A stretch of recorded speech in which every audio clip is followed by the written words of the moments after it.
Okay, so as we all might know, corporate social responsibility can be the life jacket that helps a company from drowning. And this is what De Beers thought too. They decided that having a leadership role in social issues would help them portray their new image. The issues they decided to have a voice in are conflict diamonds, HIV/AIDS, and Black empowerment. The first issue they focus on is conflict diamonds. They feared that people would start boycotting diamonds because in Africa there were many diamonds mined in a war zone and sold to finance military equipment. To avoid conflict diamonds, De Beers demanded guarantee from its suppliers that they give them proof that the diamonds were not conflict diamonds. You can see a screenshot of their website stating the process by which they can guarantee that their diamonds are 100% conflict-free. The second issue they focus on is HIV/AIDS. In 2002, they decided to provide treatment to anyone in their workforce who had HIV/AIDS. The third issue is Black empowerment. After the South African government issued a new legislation that a certain percentage of each company has to be held by Black South Africans, De Beers didn't argue with the decision at all. Instead, they publicly supported the government's decision. The advantages of CSR for the company are endless. For example, attracting talent is one. CSR provides the company with the ability to recruit, develop, and retain staff. This can be the result of pride in the organization's practices. Another advantage is money. The financial benefits of CSR are very important. CSR can promote respect for the company in the marketplace, which can result in higher sales. While investing in CSR will have limited financial impact on the short term, many studies found that it does offer a remarkable long-term economic advantage. Going back to De Beers specifically, De Beers have used CSR to achieve many things, but they have mainly used it to enhance the company's image and place themselves in a different way in the consumer's minds. Number one, by choosing to focus on conflict diamonds, they are eliminating competition. Basically, they're eliminating the competitors that actually use conflict diamonds because they set a certain standard that customers are gonna expect from other vendors.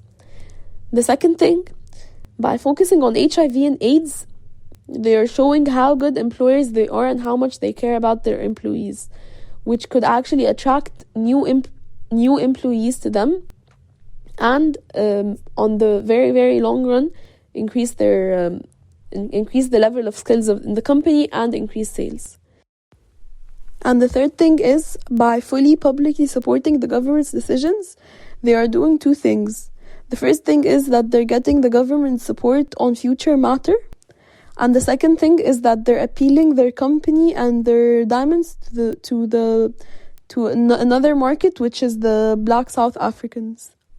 All of these things actually influences consumers in many ways, such as perceived value, trust, and commitment, which in turn results in an increase in satisfaction and loyalty. The beer system had worked effectively until new competitors entered the market. And they also decided to create a new vertical monopoly extending from the mines to the retail level. The first thing they did, they started selling the stockpile to spend on marketing and the creation of a chain of the retail stores.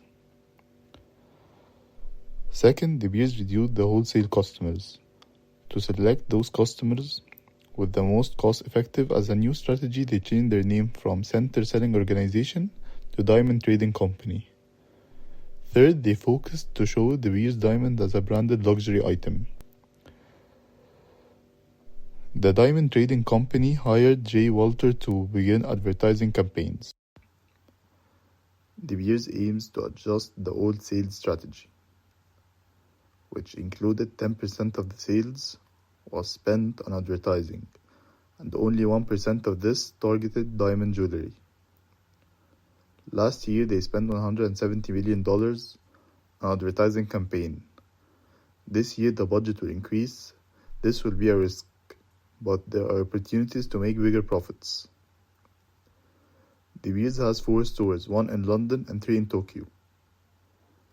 So they plan to open a store in the United States. And there's also a website was created for customers to acknowledge information about De Beers as a company. De Beers achieved a few goals. First, selling their stockpile made the diamond seem less scarce, making them seem more approachable to the consumer, which would increase sales. Second, branching out into the retail stores, only luxurious ones, made them reach a bigger consumer base and sell more to increase profit. Third, changing the name of their distribution arm, made them more relevant to the diamond industry. It was a great way for them to create a sense of renewal and to signify positive change to the outside world. Fourth, increasing marketing is the smartest thing they did, because they made themselves seem more approachable to the customers, creating the feeling in the customers' minds that they need the diamond rather than they want it. Fifth, opening one more store was yet another way for them to widen their reach and increase their customer base.